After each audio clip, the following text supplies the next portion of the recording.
E aí, pessoal, tudo bem com vocês? Nesse vídeo eu vou ensinar como programar o jogo Tetris. E esse é o jogo que tá rodando aqui na tela, né? Então, você tem, para quem não conhece, vou passar brevemente aqui enquanto eu jogo. Você tem formas que você precisa encaixar dentro do jogo.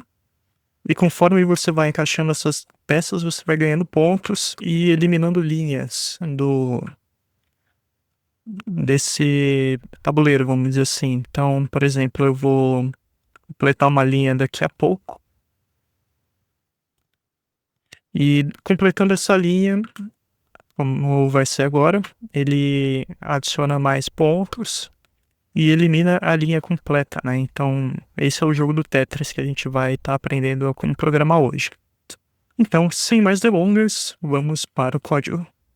Bom, então a primeira coisa que a gente precisa fazer é criar um arquivo em Python. Eu chamei o meu arquivo de tetris.py e fazer algumas importações para poder fazer o jogo e as bibliotecas que ele utiliza para poder construir o jogo. Então a gente está utilizando aqui o Pygame, a biblioteca Randall e a biblioteca Py. Depois da importação dessas bibliotecas, a gente vai fazer aqui, a gente vai criar a classe Tetris. Então aqui nós criamos a classe Tetris. Dentro dessa classe Tetris nós vamos ter algumas funções. A primeira delas é a função init. Ela usa os parâmetros self e window size. Esse window size, ele é a declaração que é feita ao iniciar a classe Tetris, que a gente acabou de criar. E esse window size é o valor 42. Esse valor 42 é usado em várias partes do código, então podem prestar atenção nesse window size, que a gente vai utilizar ele em várias partes do código. E o que é esse 42? Esse 42 é basicamente o tamanho de um dos quadrados do nosso jogo. E isso é utilizado para fazer o desenho de várias outras partes do jogo. Então, por exemplo, nós temos aqui, obviamente, a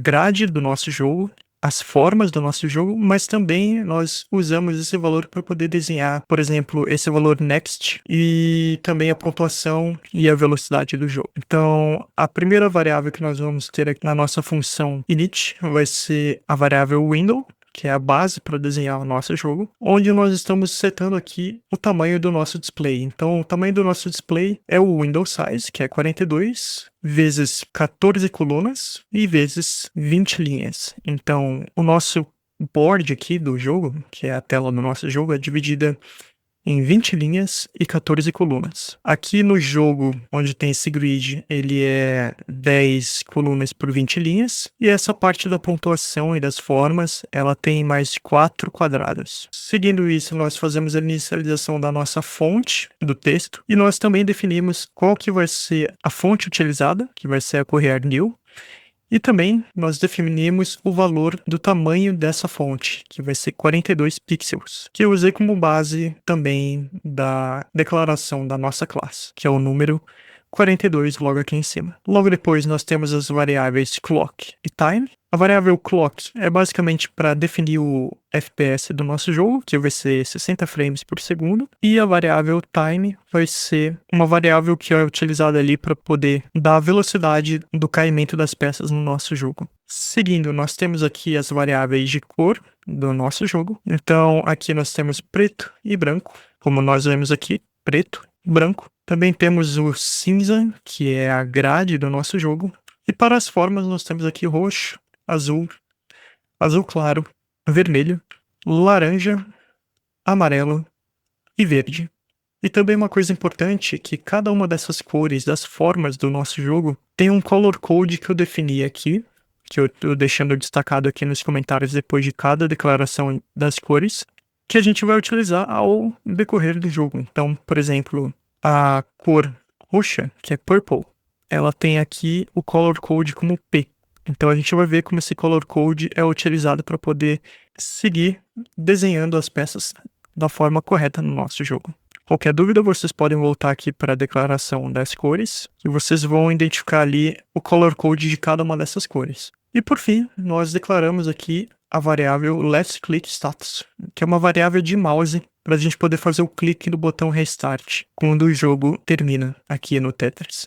Continuando aqui na função init, nós vamos fazer a declaração de algumas outras variáveis que é utilizada no jogo. Então, continuem aí adicionando essas variáveis na função init. Então, nós temos aqui a primeira starting first game, que é uma variável para poder identificar quando que o Tetris está sorteando as primeiras formas no nosso jogo. Nós temos a variável aqui show restart button, que é exatamente isso daqui que aparece no canto direita da tela. Então, nós temos aqui o botão restart aparecendo no meio da tela para poder restartar o jogo quando o jogo termina. Nós temos a variável board square, que, de novo, tô lembrando aqui, que é o tamanho 42, nesse exemplo aqui que eu estou utilizando, que é exatamente o tamanho de um quadrado do nosso jogo. Nós também temos a variável next shapes list. Essa variável next shapes list é basicamente essas próximas formas que são declaradas aqui para entrar no jogo. Então, a primeira forma poderia ser essa daí, que é a forma roxa, que é meio que um T de ponta cabeça. A segunda seria essa. A terceira e a quarta. Nós temos aqui também a variável score, que é onde é armazenada a pontuação do nosso jogo, e ela é mostrada aqui no quadradinho do score. E também temos a variável speed, que é mostrada aqui no quadrado speed do nosso jogo. Já vou adiantando aqui que a velocidade do jogo varia entre 1 e 50, então tenhamos em mente que essa é a velocidade máxima do jogo. Nós também temos a variável select form, que é a variável que armazena o nome da forma que está em jogo, como por exemplo, aqui a forma que está em jogo é essa forma verde.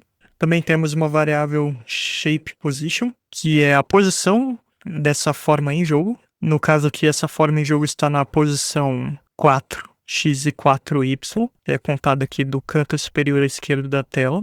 Também temos uma variável chamada shape matrix, que é basicamente a matriz que define aqui o formato da nossa forma. Essa daqui seria a forma que está em jogo, e esse shape matrix é exclusivamente para a forma que está em jogo. E uma variável new shape, que define quando uma nova forma deve ser inserida no jogo. A próxima forma que seria inserida no jogo seria essa forma roxa. Quando essa forma verde se posicionar aqui no nosso jogo, essa forma roxa seria introduzida na nova posição da peça em jogo. Ainda dentro da função init, nós temos aqui as formas do nosso jogo e também as cores delas especificadas num dict do Python. Então, a primeira forma seria esse shape 1, e eu aumentei aqui para a gente poder visualizar esse shape 1. Então, a primeira forma seria esse quadrado, que é o shape 1, o nome da forma, e a cor dele é amarelo, que está escrito aqui como self yellow. A próxima forma, que é o shape 2, seria essa forma roxa. E vamos notando aqui que as formas dentro do dict do Python, dentro do título shape, a forma está definida por uma matriz de 2 dimensões, onde 0 é onde a forma não tem um quadrado e 1 é onde a forma tem um quadrado. Então, voltando aqui no quadrado, nós temos aqui todas as posições como 1, e é onde exatamente tem um quadrado nessa forma. E no shape 2 fica mais claro que essa forma é composta de um T de ponta cabeça, porque onde estão o número 1 é onde tem um quadrado pintado nessa forma. O shape 3 seria essa linha de 4 quadrados com azul claro. O shape 4 seria meio que essa forma verde, só que ao contrário, e com a cor vermelha. O shape 5 seria essa forma verde. O shape 6 é esse L ao contrário em azul. E o shape 7 seria esse L em laranja. A próxima variável aqui da nossa função init, ainda dentro da função init, mas a gente já está terminando, é a variável map, que é a variável que define todos os quadrados preenchidos do nosso jogo. Essa matriz de início do jogo é uma matriz vazia, com 20 linhas e 10 colunas. E quando uma forma é preenchida aqui, posicionada no nosso tabuleiro, seria a tela do nosso jogo, o color code dessa forma é preenchida nessa matriz. E assim a gente sabe que ali tem a forma da cor, por exemplo, roxa, nesse primeiro quadrado aqui da nossa matriz. E assim a gente constrói as formas preenchidas no nosso jogo. A gente vai ver isso com mais detalhes mais pra frente, mas só para adiantar aqui para vocês, é assim que funciona essa variável map.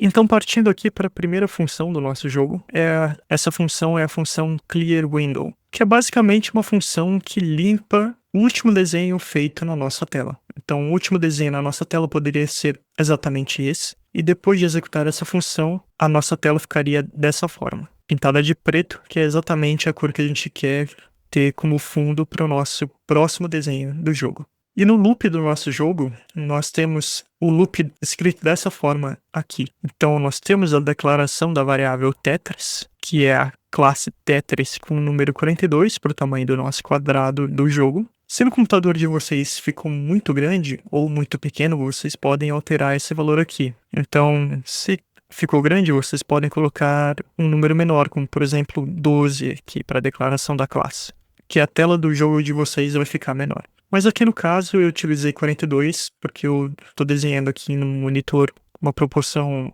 Full HD, mas em um monitor 4K. Depois disso, nós temos o loop do nosso jogo, enfim. Então, nós temos aqui o while. Então, enquanto esse loop while for true, o nosso jogo está sendo executado. Dentro desse loop, nós temos um loop aqui para verificar se a gente clicou no botão X da nossa tela para fechar o jogo, ou se nós também apertamos o botão ESC do nosso teclado. Se a gente apertar o botão ESC, a tela do nosso jogo também será fechada e o jogo será finalizado. Mais abaixo, nós temos aqui um comentário para o mouse info, que vai ter algumas funções aqui para o nosso mouse no jogo, e um comentário para as funções em si do nosso jogo. Então, nós temos aqui a hashtag game, e abaixo disso vão estar todas as nossas funções do jogo. Aqui, a gente já pode definir o clock do nosso jogo, que vai ser aqui nesse tetris.clock.tick 60, que define aqui uma velocidade de 60 FPS para o nosso jogo.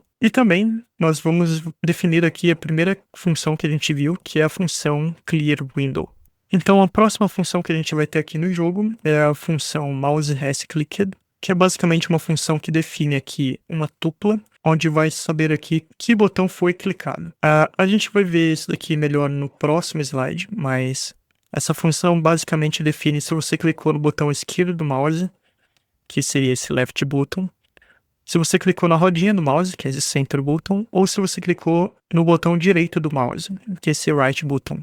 E o nosso loop do jogo fica dessa forma aqui. Então nós temos o mouse info e as funções que estão sendo utilizadas no mouse info. Então, do Pygame, a gente utiliza esse pg, que é o pygame.mouse.getPosition, que vai ser a posição do mouse no nosso jogo. Nós também pegamos aqui o mouse input, que é qual botão do nosso mouse está sendo pressionado. E nós utilizamos aqui a função que a gente acabou de ver do mouseHasClicked, que identifica aqui qual botão do mouse foi clicado naquele exato momento. E a gente vai utilizar no nosso jogo basicamente o mouse position e o mouse click. Está sendo colocado em uma tupla dentro da variável mouse. Por fim, lá no final do nosso loop do jogo, nós precisamos chamar aqui a variável lastClickStatus da nossa classe Tetris e colocar o mouse input dentro dessa variável, porque isso vai ser utilizado para poder saber qual botão foi clicado por último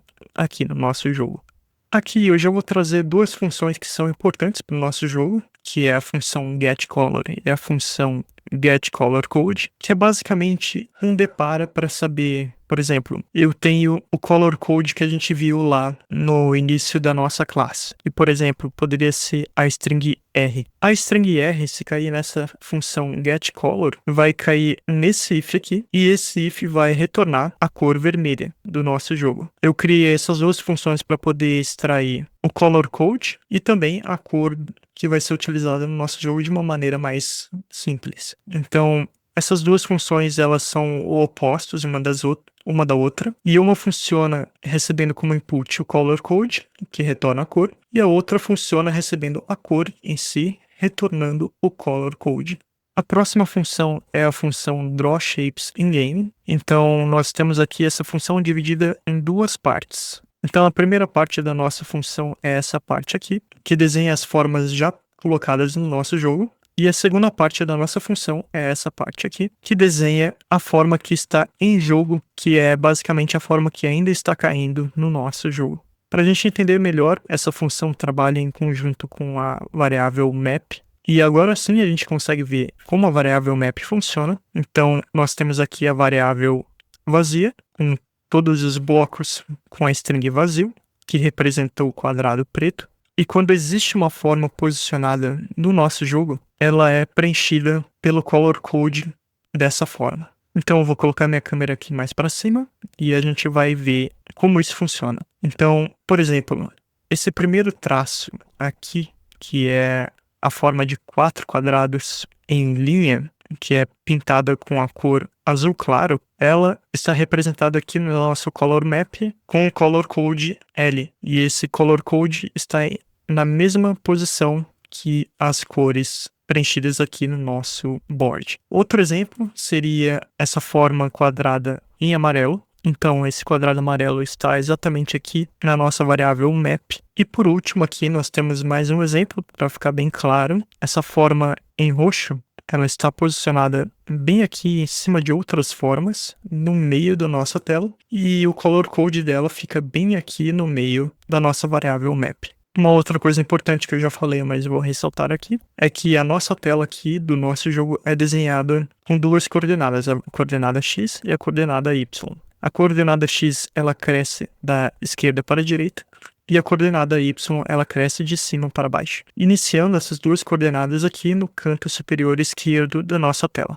Isso vai ser importante para a gente poder compreender melhor aqui o desenho das próximas funções do nosso jogo. Então, voltando aqui para a nossa função drawShapesInGame, nós temos aqui primeiro que são os dois loops que vão varrer aqui a nossa tela para poder desenhar as formas que já foram posicionadas no jogo. Então, eu vejo aqui que em Y ele vai iterar nesse for aqui em 20 posições e no X ele vai iterar em 10 posições. Toda vez que ele encontrar um quadrado que for diferente de vazio no nosso color map, ele vai pegar a cor daquela posição no nossa variável map, vai pegar uma cor 50 tons mais claro desse color code para poder desenhar essa linha mais clara entre os quadrados da forma e vai desenhar o quadrado com a cor que ele acabou de pegar ali. Então, nessa posição aqui, que seria a primeira forma que ele pegaria do nosso jogo, que seria as formas que já foram posicionadas, ele está pegando o color code, que seria o roxo ali das nossas formas.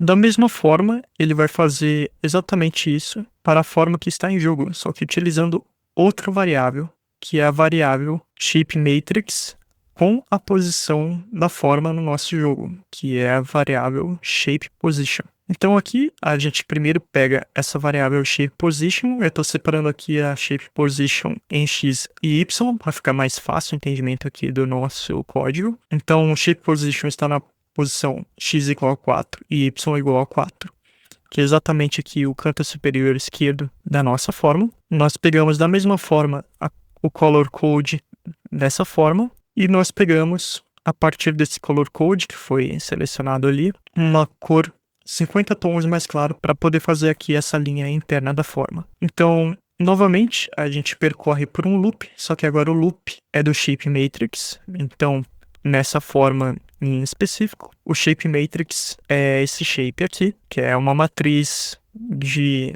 2 linhas e 3 colunas. Então, seguindo essa parte aqui do nosso dicionário que a gente já viu, a gente pode ver quando uma posição de dentro desse ShapeMatrix for igual a 1, então quer dizer que essa forma tem um quadrado pintado. Tendo um quadrado pintado, a gente parte ali para o desenho desse quadrado na nossa forma. E o loop vai continuar assim para os próximos quadrados dessa forma. Então, nós temos o quadrado da direita e depois os 2 quadrados de baixo. Então, a próxima função é a função TextBox. Só para deixar claro aqui, todas essas funções vocês podem ir adicionando dentro da nossa classe Tetris. E quando for para adicionar no loop do nosso jogo, eu vou avisar aqui.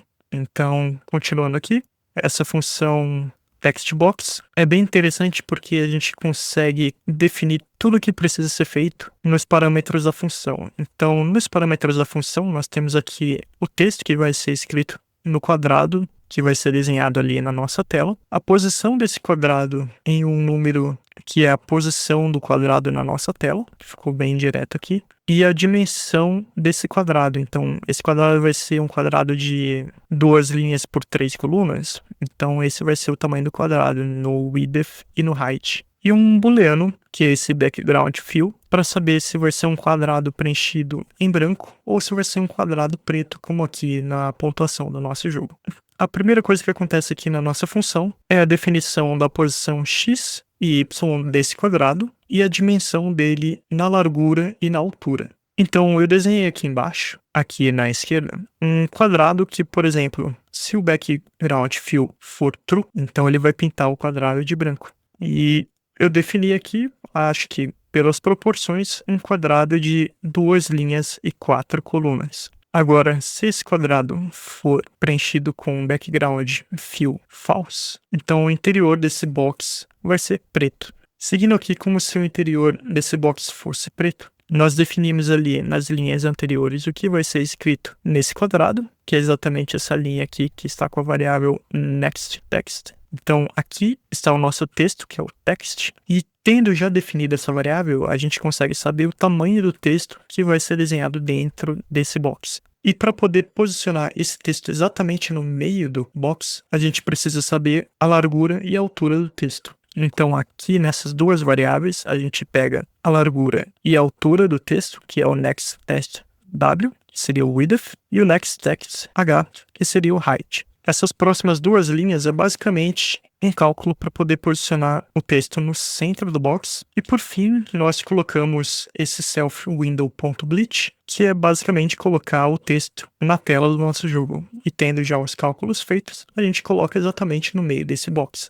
A próxima função aqui do nosso jogo é a função drawNextShapes. Essa função é a função que desenha esses shapes aqui na lateral do nosso jogo, que são as formas que vão ser inseridas aqui no nosso jogo assim que a gente posicionar a forma que está em jogo.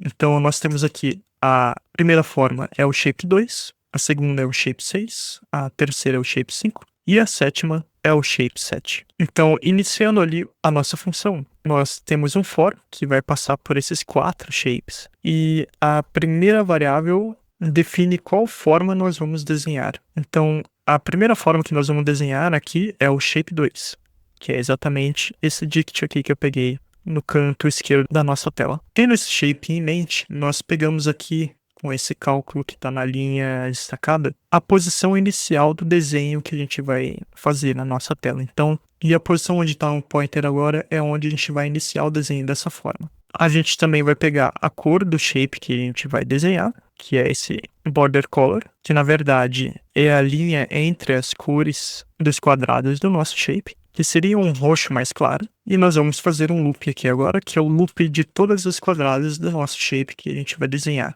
Então, esse loop vai ter 6 posições, e nós vamos desenhar dessas 6 posições 4 quadrados. E dentro desse loop, quando a posição do nosso shape for igual a 1, nós vamos desenhar um quadrado roxo, nesse exemplo. Então, nessas próximas linhas aqui, a gente está definindo a posição do nosso quadrado roxo, e nas próximas últimas 2 linhas, a gente está desenhando em si o quadrado roxo. A penúltima linha seria o desenho do quadrado roxo escuro, e a última linha seria o desenho da borda desse quadrado, que seria esse roxo mais claro. Tendo passado por essas funções, a gente já consegue desenhar a tela do nosso jogo, que é definido nessa função board. Então, dentro dessa função board, a gente vai fazer um loop desenhando quadrados com as bordas cinzas, que são os quadrados vazios do nosso jogo, que seria a grade do nosso jogo. E por fim, a gente desenha um retângulo branco aqui na nossa tela do jogo, só para destacar onde está acontecendo o jogo. A próxima função chamada é a função que desenha a peça que está em jogo, que é a peça que está caindo. E depois a gente desenha todo o quadrado ali do next box. Então primeiro a gente tem o título do next box, que seria ali o título next. O quadrado onde vão estar as formas ali do next box e as formas em si. Então nós temos ali as 4 formas desenhadas que vão ser inseridas no nosso jogo. Depois nós temos ali o box do score. Então nós temos ali o texto score e a pontuação já com o score definido, que nesse caso aqui é 0. E o box da velocidade do jogo. Então nós temos aqui o título speed e a velocidade em si, que é em x aqui porque a gente ainda não pontuou nada. O loop do nosso jogo fica assim, então, até agora. Nós vamos adicionar aqui no pointer a função board, e daqui a pouco a gente já vai ter aqui mais funções no nosso loop do jogo.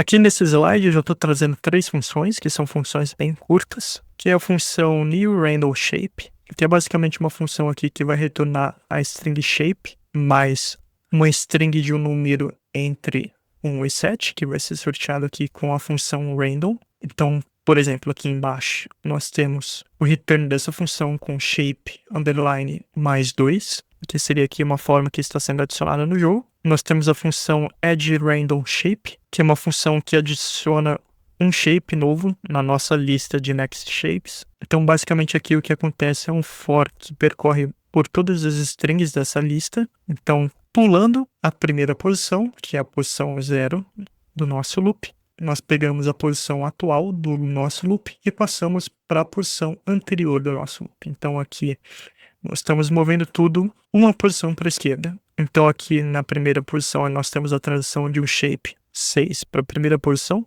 Aqui nós temos a troca do terceiro para o segundo e a troca do quarto para o terceiro. E por fim, a gente vai sortear um número novo para a última posição, que é a função que a gente acabou de ver, que é esse newRandleShape, que está aqui em cima. A função initRandleShapes é uma função que inicializa ali as formas que vão ser inseridas como próximas formas no nosso jogo. Então, iniciando aqui, a gente tem, por exemplo, uma lista de 4 strings, e essas strings estão vazias. Então, nós temos um for, uma interação aqui de 4 vezes. E na interação dessas 4 vezes, nós vamos inserir aqui, em cada posição dessa variável nextShapesList, um novo shape. Então, nós temos aqui a inserção do valor do newRandleShape nessa posição do nextShapesList. Então, o primeiro shape que foi posicionado ali é o shape 6, depois o shape 5, depois o shape 7 e depois o shape 2. Nós também temos uma função que é parecida, que é a função getNextShape, que essa função basicamente faz o seguinte: a gente tem a lista ali de nextShapesList, que é essa parte aqui do nosso jogo, que eu estou passando o pointer aqui para vocês poderem ver. A gente vai pegar esse shape que está aqui na primeira posição e passar esse shape para o shape em jogo. Então, a primeira coisa que a gente está fazendo aqui nessa função é pegar o selectForm e sobrescrevê-lo ali com o nome do shape que está na primeira posição do nextShapesList, que seria o shape 6. Depois a gente vai fazer a troca dos valores ali da nossa shape matrix, que é a matriz que tem 1 e 0, determinando ali quais são os quadrados que precisam ser pintados ali no nosso shape. Então aqui na variável self.selectForm, que foi a última variável que a gente atualizou aqui nessa função, a gente vai pegar a parte do shape aqui do nosso dict do Python, que é a matriz de 2 dimensões ali do shape. Depois a gente vai adicionar um shape novo na nossa lista ali de shapes que vão ser adicionados ao jogo. Muda a variável newShape para false, porque antes ela estava como true, e vai atualizar ali a posição do shape que está em jogo para x igual a 4 e y igual a 0, porque ele vai estar aqui no topo quando a nova forma for inserida no jogo. E o loop do nosso jogo fica dessa forma aqui. Então nós temos aqui um novo if, que é um if ali com a nossa variável newShape. Quando esse newShape for igual a true, a gente vai pegar ali uma nova forma para colocar em jogo. A próxima função aqui do nosso jogo é uma função que determina aqui se o shape colidiu lateralmente dentro do nosso jogo. Então a primeira coisa que a gente determina aqui é onde está o nosso shape.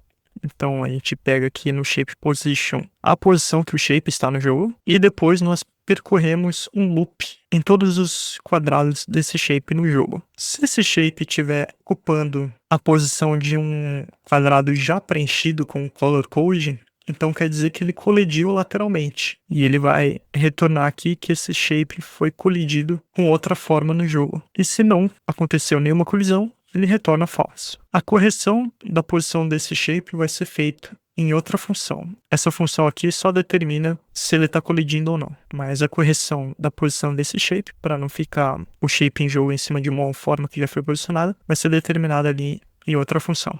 Uma outra função só que parecida é essa função aqui, que é isShapeInTheGame. Essa função isShapeInTheGame determina se o shape que está em jogo, que seria esse shape verde aqui, se ele saiu da nossa tela do jogo. Então, basicamente, a única forma que ele pode sair aqui, na lógica do nosso jogo, é para as laterais ou para baixo. Ele não pode sair para cima, porque o código do jogo não determina isso. Então, nós temos aqui, a gente precisa pegar a posição X do nosso shape e a gente vai passar por um loop aqui que vai verificar por todos os quadrados desse shape se o quadrado está fora dos limites do nosso jogo. Então, quando esse loop passar por um valor igual a 1 da nossa forma, que seria esse quadrado aqui, então ele vai fazer uma verificação se essa posição está dentro dos limites do nosso jogo. Para isso, acontece uma verificação, que é essa verificação que está destacada aqui, onde a gente atualiza aqui a posição desse shape unit, que eu chamei aqui a variável de shape unit, que é a posição do shape mais a posição da varredura do loop dessa função.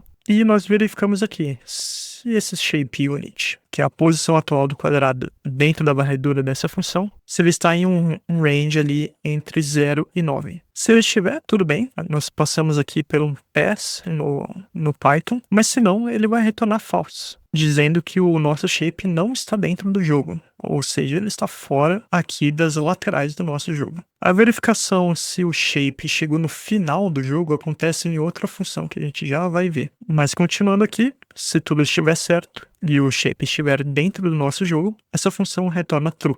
Aqui eu estou trazendo outras duas funções que são parecidas, então eu já trouxe duas aqui nesse slide. E a primeira função é basicamente a rotação no sentido horário da nossa peça do jogo. Então nós temos a matriz aqui do nosso jogo que eu peguei lá para a gente lembrar. E quando essa função é executada, a matriz do nosso jogo, que é isso daqui, se torna isso daqui. Então ela rotaciona no sentido horário. E nós também temos a função que faz o contrário, que rotaciona para o sentido anti-horário. Então nós temos aqui a matriz do shape que está em jogo, e ela, quando executada essa função rotate shape to the left, ela é rotacionada para a esquerda. E isso é utilizado ali na movimentação do nosso jogo.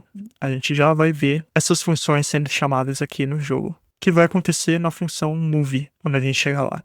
A próxima função aqui é a função lock shape, e essa função ela trava o shape que está em jogo em uma posição X da nossa tela. Então vamos dizer aqui que essa forma amarela chegou no final da nossa tela, aqui embaixo. Então quando ela chega lá embaixo, essa função é chamada. Quando essa função é chamada, a gente precisa definir algumas coisas aqui. Onde essa forma que foi posicionada, onde que ela está? Então nós pegamos aqui o shape position da forma que está em jogo, e nós fazemos um loop por todas as posições dos quadrados para poder atualizar a variável map, que é uma variável que essa função lock shape funciona em coordenação com essa variável map. Então, quando uma peça é posicionada, a gente precisa atualizar a variável map, porque nós temos uma nova peça na nossa variável map. Então, quando o shape matrix for igual a 1, que seria uma posição válida aqui do nosso shape, nós vamos atualizar ali a nossa variável map.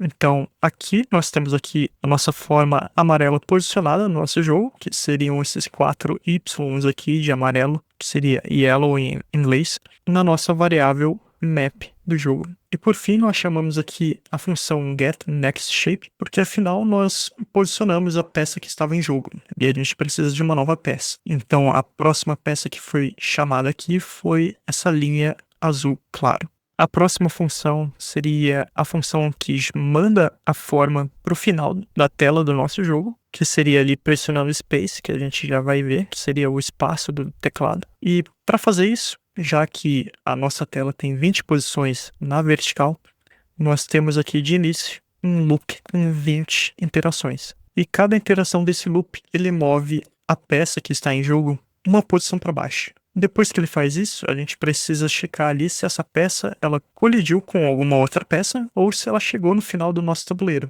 E para isso, a gente tem mais um loop aqui que vai fazer a varredura por cada quadrado do nosso shape, se ele colidiu com uma outra peça ou se ele chegou no final do tabuleiro. Se a peça que está em jogo colidiu com uma outra peça, então é essa parte aqui da nossa função que vai checar isso. Então, se a peça que está acontecendo a varredura ali for diferente de vazio, que seria essa condição aqui, então a peça colidiu com alguma coisa, a gente precisa retornar a peça uma posição para cima, já que ela está ocupando a posição de outra peça, e a gente precisa fazer um lock desse shape que está em jogo na nossa variável map, né? Porque a variável map é a que desenha todas as formas que foram posicionadas aqui no nosso jogo. E por fim, a gente retorna o fim dessa função com esse comando aqui, que é return. Caso a forma tenha chegado no final do tabuleiro, ela vai cair nessa parte aqui da exceção do try, então ela vai cair no except. Então, isso quer dizer que a varredura que a gente está fazendo da peça está fora do range ali da variável map. E isso quer dizer que a peça saiu do limite do jogo aqui na parte de baixo. E isso tendo acontecido, a gente precisa voltar a peça uma posição, fazer o lock dessa peça e terminar essa função. Aqui, finalmente, a gente chegou na função que faz a movimentação das peças no nosso jogo, que é a função move.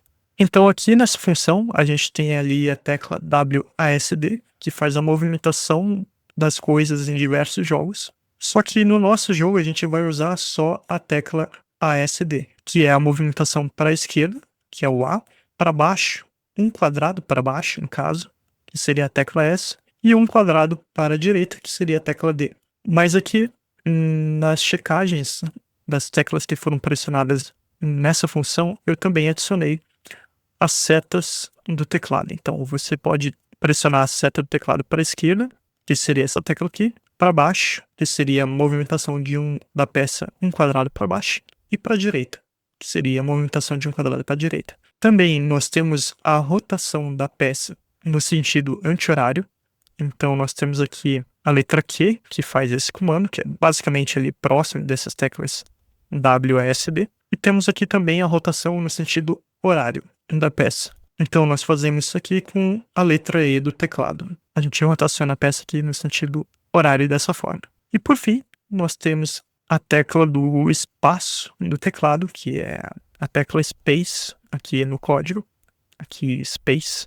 E, ao pressionar o Space, a gente usa aqui a função send shape to the end, que é basicamente ali enviar a forma para o final do nosso tabuleiro, seja ali para o final do limite da nossa tela ou colidindo com outra peça que a gente deseja ali no jogo. E essa função move a gente adiciona bem aqui no loop do nosso jogo. É logo depois que a gente tem ali o event type igual a keydown, que seria quando a gente pressiona uma tecla do teclado. A gente precisa adicionar essa função move, dizendo aqui pygame.key.name, que seria qual o nome da tecla que foi pressionada, para a nossa função move poder interpretar qual movimento foi feito. A próxima função aqui, GameStep, ela funciona aqui em duas partes. A primeira parte aqui, ela funciona em conjunto com a variável time. Então, essa função, ela está inserida dentro do loop do nosso jogo. E toda vez que ela é chamada, a variável time é acrescentada em um valor 1. Toda vez que esse valor 1 é acrescentado, a gente faz uma checagem. Se essa variável time chegar igual a 61, quer dizer que passou 1 segundo do nosso jogo. Mas isso também pode depender de acordo aqui com a velocidade do nosso jogo. Então, a velocidade do nosso jogo determina aqui a velocidade do caimento da nossa peça no jogo. Eu falei, não sei se vocês lembram, mas a velocidade máxima do nosso jogo é 50.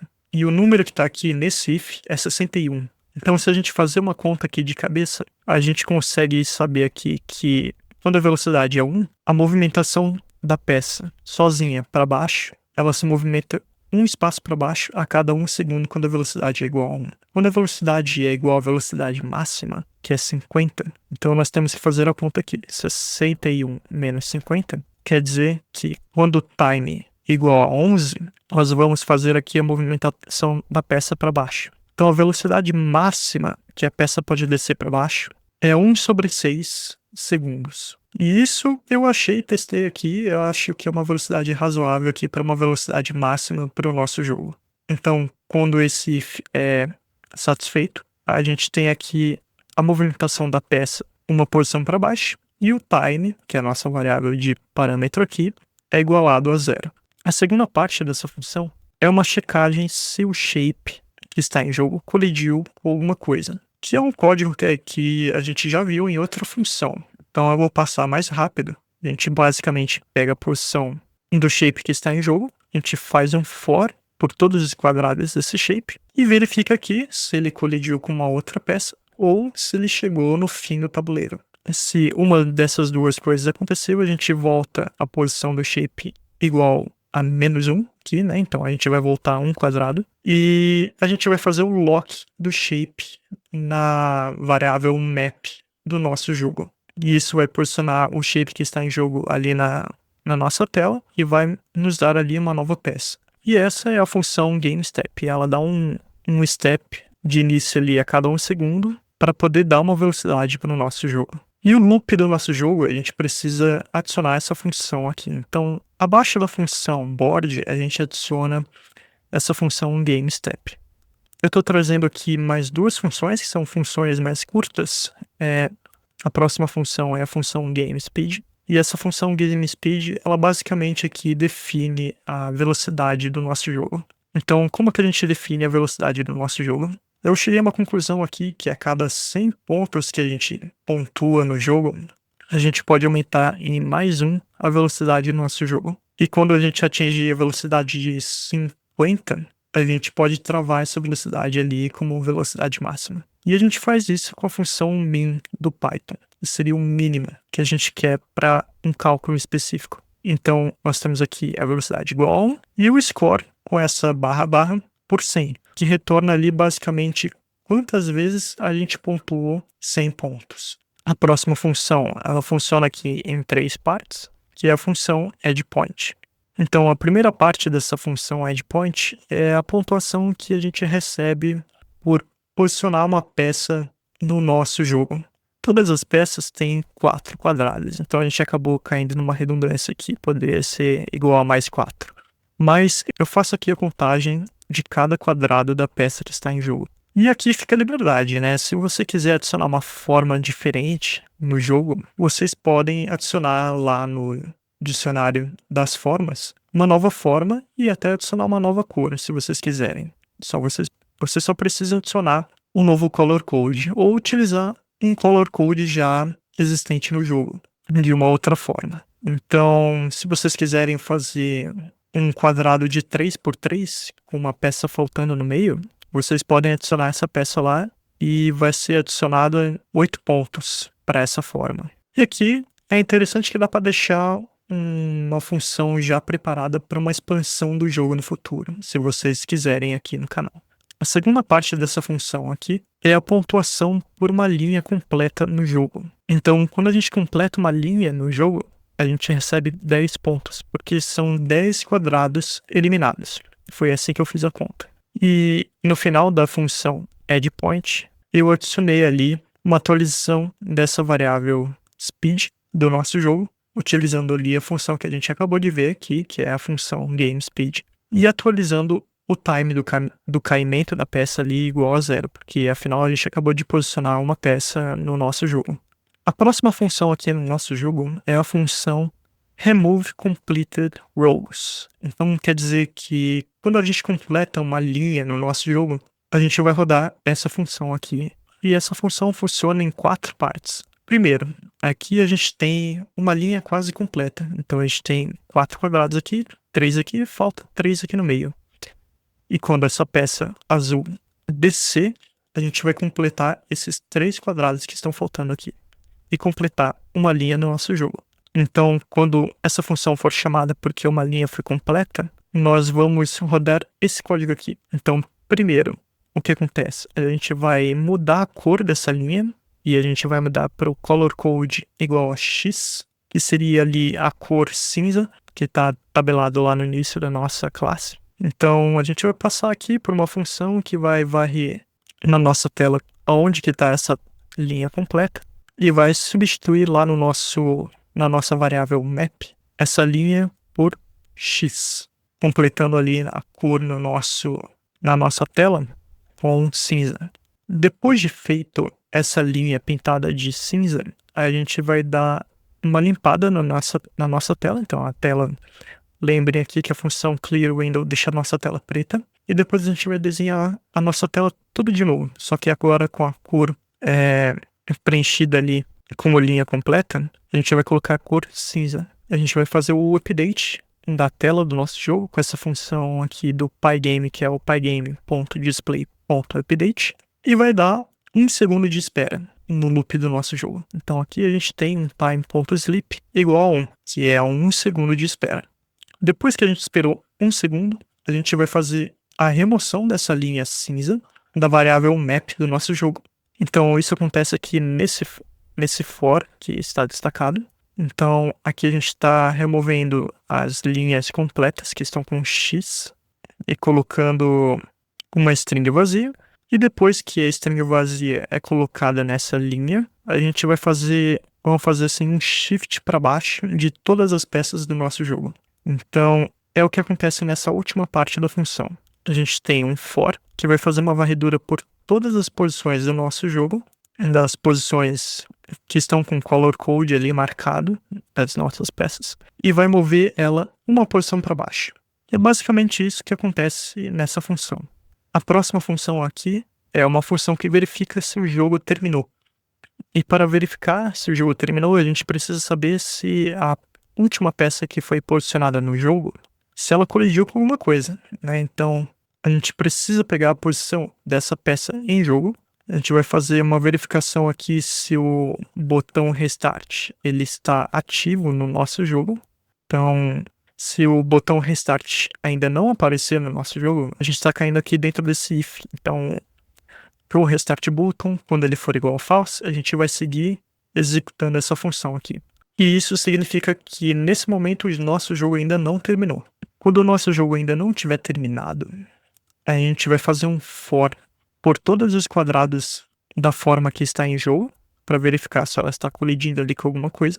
Se essa peça colidiu com alguma coisa, quer dizer ali que o nosso jogo terminou.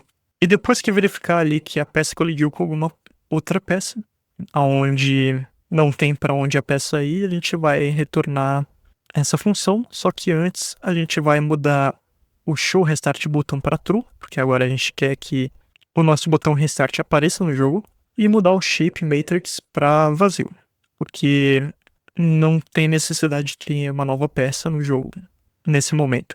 E uma coisa importante para essa função é que a gente adiciona essa função no final do loop do nosso jogo. Porque se a gente colocar antes, essa verificação não faz sentido. Porque pode ser que naquele momento a peça ainda esteja em cima de outra peça. Mas no final do nosso jogo, se a peça estiver em cima de outra peça, depois de toda a tratativa do jogo, quer dizer que o jogo terminou. E quando o nosso jogo terminou, a gente tem agora a opção de clicar no botão Restart. E quando a gente clica no botão Restart, a gente vai executar essa função aqui. Então a primeira coisa que está acontecendo aqui é uma verificação se o nosso jogo está iniciando, com o primeiro jogo aqui do Tetris, porque essa função Restart Game também funciona como uma função de inicialização de todas as variáveis do jogo. Então o score tem que começar igual a 0, speed igual a 1 e assim por diante. Ou quando a gente clica no botão Restart. Então nós temos aqui um parâmetro Restart igual a false, que é um padrão aqui dessa função. E quando essa função é chamada Restart Game com um parâmetro True, quer dizer que a gente está clicando no botão Restart do jogo. Assim, a gente aqui coloca o score igual a 0, a velocidade igual a 1, e vai fazer um loop pelo mapa do nosso jogo, adicionando a string vazia para cada quadrado do jogo, porque afinal, nesse momento, a gente quer uma tela com quadrados vazios para a gente poder jogar. A gente também coloca a variável showRestartButton como false, a gente muda startingFirstGame para false, e a gente executa aqui a função getNextShape. Então aqui nós chegamos finalmente na nossa função RestartButton, que é a função que vai desenhar aqui o nosso botão Restart e vai dar um highlight no botão quando a gente passa o mouse por cima e também executar a nossa função que a gente acabou de ver, a função RestartGame. Então a primeira parte aqui da nossa função verifica se o showRestartButton ele está ativo. Se ele estiver ativo, a gente vai determinar algumas coisas aqui. Então a cor do nosso botão vai ser verde, a posição do botão, onde que ele vai estar, exatamente no meio da tela, e também a borda do nosso botão, que vai ser uma borda branca. Definindo aqui, se a gente passar o mouse por cima, a gente vai ter a cor verde do nosso botão com uma cor um pouquinho mais clara, como se fosse ali um hover do botão, que seria quando a gente passa o mouse por cima, o botão tem um destaque ali sabendo que ele está podendo ser clicado ou não. E esse if aqui, que seria o mouse 2, 0, verifica se a gente clicou também em cima do botão. Se a gente clicar em cima do botão, a gente executa aqui a função RestartGame. Se nada disso acontecer, o botão continua com verde mais escuro E por fim, ali no final dessa função, a gente escreve ali restart bem no meio do botão, que é um texto que fica por cima de tudo, então ele fica aqui no final da função. E por fim, o loop do nosso jogo completo fica dessa forma aqui. Então, a última função adicionada no loop do nosso jogo é esse restart button, onde a gente passa aqui a variável mouse dentro da função restart button, porque a gente precisa saber da posição do mouse nessa função. E aqui nós temos o nosso jogo completo. Se vocês tiverem alguma dúvida no código, podem comentar aqui no vídeo. E no primeiro link aqui do vídeo também tem o código para o GitHub com todo o código que a gente viu aqui.